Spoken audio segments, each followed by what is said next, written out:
Eranzanga ndedzulo tidalowa kale basi tu bwankanta kupeze kulandira isi mukaona wankukhala akampanikiza ndetu apanikizika mu vikondi akuti iwo anapita ku Joweni kuvizangala ndi mkwazi uyoyo kumano mumagulu kudetsa kwawo mamachokera uwa anthu analotutumuka kuti mtsikanayi waposira kuti eya arunyadira koma anthu akumene komadabwa kuti tsopano mkazi wenayi ali kuti zakhala bwanji anthu nkwamba chani kodi kwamba chipikisheni so ati mkazi uyu dzina lake akuti ndi Naomi Ntika akuti kandi ya hostess anthu ena amene akumudziwa akunena mmenemo ngakhale ife sitinazoshuwa ife nkoyamba umuone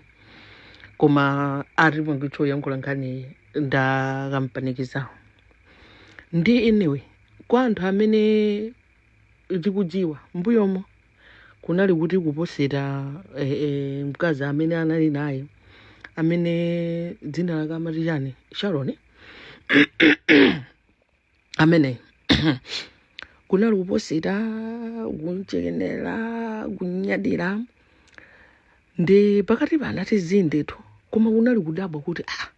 tsopano ndi amene uchadzakhala bwanji because amene yuyu ndokuti ndithu kuli mwana ndithu endi ndi momwe zimayendera mbuyo mozimuoneka kuti zinthuzo ngati kuti zikuoneka mutu wake zapepa ndi komwe kupezeka kuti munthu apita uJoweni kuva malavu ni vizangala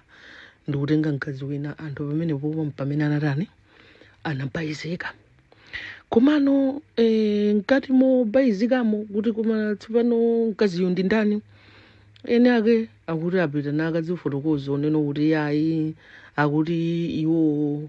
ati akhala pa internal separation for 3 years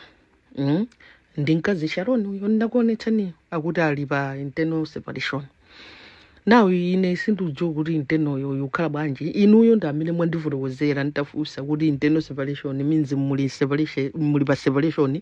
koma mukhala be nyumba imodzi kaya mukuti mugona zipinda zosiyana koma aliyesa ajabe mpoto mmwemo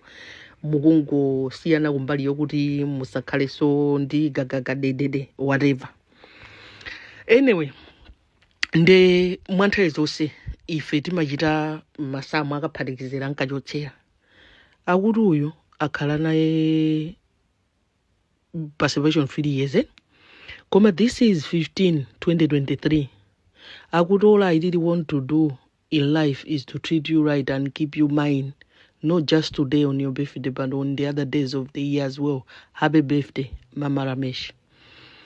Iyi ndi 2023 tikamafika February wa 2026 it's exactly 3 years uyu ali ndi mwana wa 3 years iso exactly now iwo mu 3 years ya separation anena kuti mkwazi uyuyu Naomiyo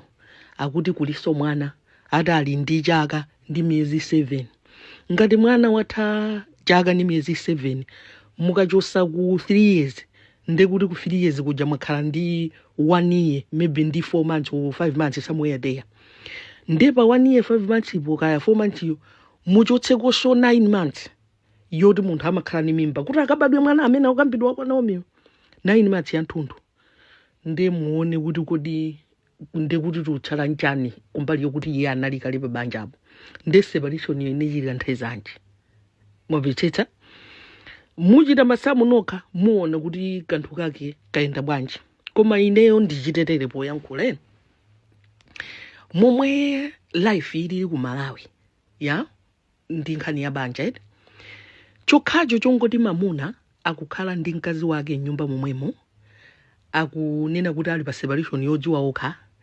ndi kumakhala kuti separation yo palibe amene akuyidziwa pachikhalidwe chathu mudzamva makolo iwo loli mkazi ukawuze makolo ako unena kuti mamuna wanga ndi ineyo zinthu sizikuyenda makolo akufunsa kuti wakuza kuti uchoke iwe ukatayi makolo akufunsa kuti kodi pakhomo zinthu akugulabe izuzu zagagaga dedede zisiyeni kayi iwo kanena kuti ayi akugula bezi nthuzi ayi sana ndiuzepo kuti ichoka chani makola manoti ndikuti banja sina tani wodi sili nati ndikukamba pa chikhalidwe chathu komanso banja litu lukuchitikira kwathu ku Malawi osati kunja nde anthu umakhala pamene popo nkumanena kuti tili pa internal separation olo wina atagona chipinda icho olo wina izozo zilibe mboni kwa munthu wakunja mwamvesesa ndiponi olo anthu atakhala kuti anakhala pa separation kodziwa okha koma chomwe mudziwe ndi chichi mamuna yekha pa chikhalidwe cha ku Malawi ndamene anganyamuke ndiumakayenda ndi mkazi wina mpaka ukabereka mwana mwamva mkazi uja kuti angoyerekeza olo kungocheza ndi munthu pa foni internal separation muwika mbayo kuvuta zedi sangakhaleso pa khomo pamenepo. In other words, za internal separation that's a story for azungu not munthu wakuda. That's what I'm saying. Anthu akuda ola atanyanyalitsana kuti sana chitouzana kuti zatha koma mukungoona kuti mabaya ake zinthu sizikutantani kawina akugona uko kajanjani simachitika yeah koma kanthu kena nthupi kakachitika temperature olo sometimes anthu akakhala kuti panachitika china chake basi they relieve certain memories and feel like kuti ndasowa munanga tasowa akazanga ola koma ife tutani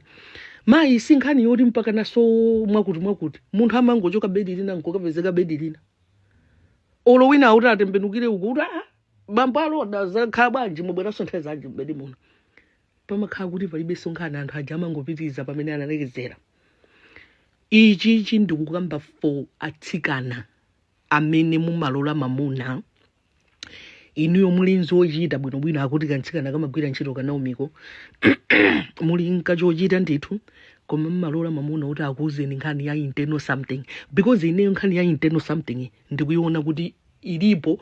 kufuna kumfewetsa wanyuwani kuti aziona ngati kuti mwakuti mungoti nkhani ine ndikukambira inuyo kumene amene mumalola mamunayo inu muli nkachochita ndithu koma kulolera kuti munthu akuuzeni za internal something kwa inuyo amangokuyenderana amangodza kuonani mpaka mimba pha koma amabwerera kwa akazi ake ku internal something iko inuyo nkumawerengera kuti muli ndi mamuna ma standards ana atsikana mukuwatsitsa kwambiri. What's so hard kungopeza mamuna ukuthi mungokhala inuyo ndi iyeyo basi no issues of internal or external something mona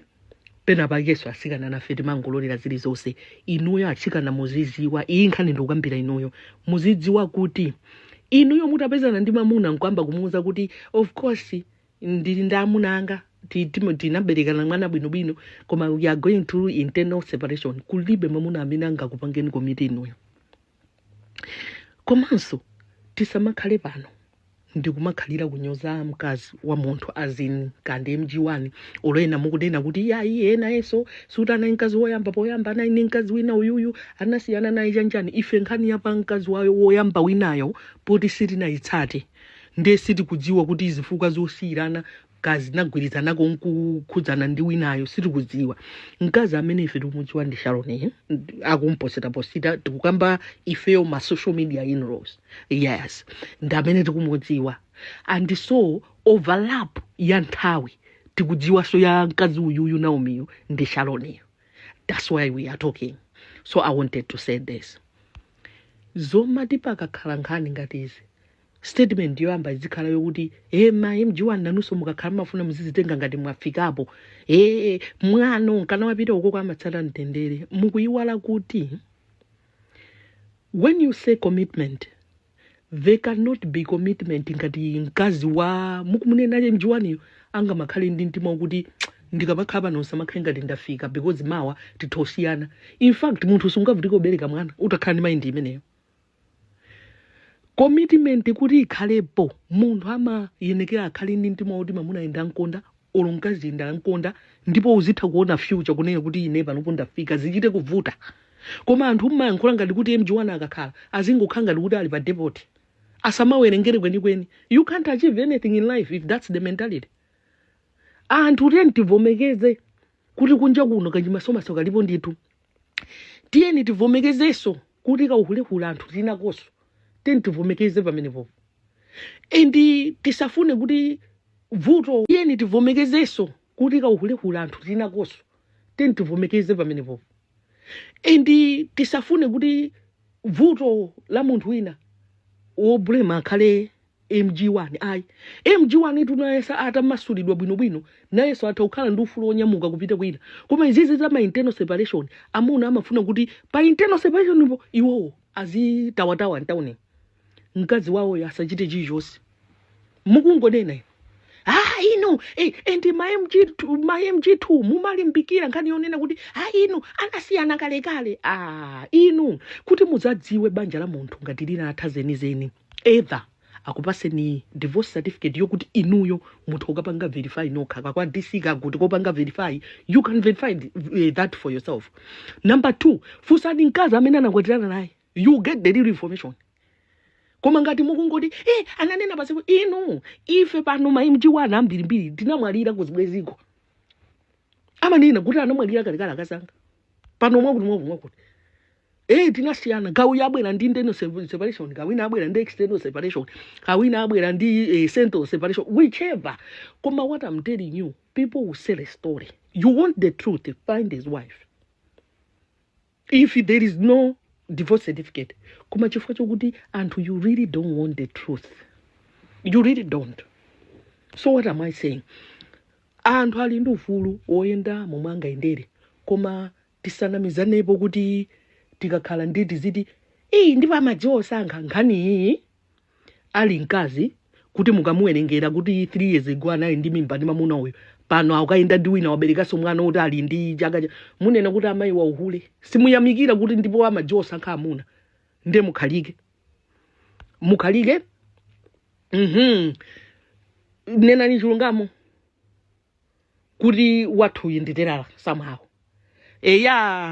chilungamo chasowa ndi anthu tizibakira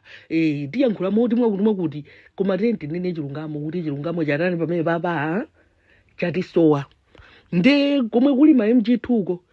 amene mukuzipanga ujena papa muzidziwa ndithu musakhale mukuzinamiza kuti ife anatuza kuti internal separation nde kuti chani internal separation nde kuti chani endi zizi zokuti anthu muzikhala muwerengera munthu kuti ali pabanja nkumaziuza kuti ana ati akazawo anati mwakumwa kuti and you don't want to find the truth. Nanuso mtima wa straight mulibe nanuso mmakonda za yambakata koma anyway poti tatani kale yetu moti isharuniyo iya kuti gift yake ya mu February momwe muno kati mpa 15 ipo kampa chani pamene pamakhala kandi birthday yake kandi chani yetu ndipo dzina ndi Lolo Sharoni kampanikisa yetu